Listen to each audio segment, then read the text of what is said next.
সম্মানিত লালমোহন তজুমুদ্দিনবাসী, আসসালামু আলাইকুম ওয়া রাহমাতুল্লাহি ওয়া বারাকাতুহু। গতকাল বাংলাদেশ জাতীয়তাবাদী দল বিএনপির পক্ষ থেকে ভোলা ৩ আসনের সংসদ সদস্য পদপ্রার্থীর নাম ঘোষণা করা হয়েছে।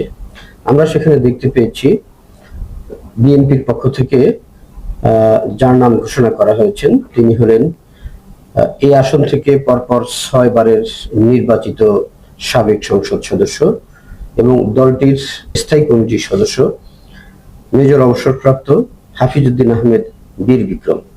তিনি ইতিপূর্বে এই এলাকা থেকেই ৬ বার জাতীয় সংসদের সদস্য নির্বাচিত হয়েছেন। তিনি মন্ত্রী ছিলেন এবং তার সবচেয়ে বড় পরিচয় হলো তিনি মহান মুক্তিযুদ্ধের একজন বীর সেনানী। তিনি মুক্তিযুদ্ধের ভূমিকার কারণে তাকে বীর বিক্রম উপাধিতে ভূষিত করা হয়েছে।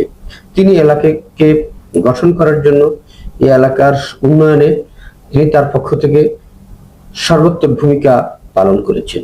অপরদিকে তার প্রধান প্রতিদ্বন্দ্বী হিসেবে যার নাম ঘোষণা করা হয়েছে তিনি যুবকদের প্রতিনিধি, যুব সমাজের আইডল এবং সাবেক ছাত্রনেতা নিজামুল হক নাঈম।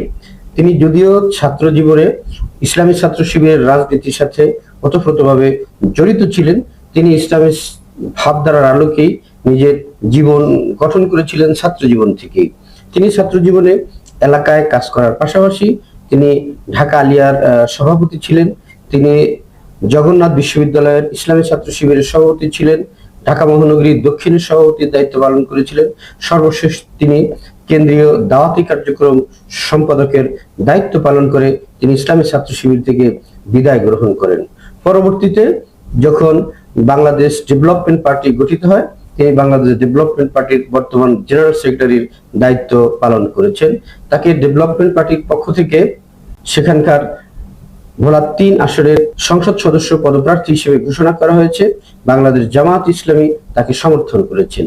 তিনি জামাত ইসলামীর সমর্থিত প্রার্থী হিসেবে এলাকায় গণসংযোগ করছেন।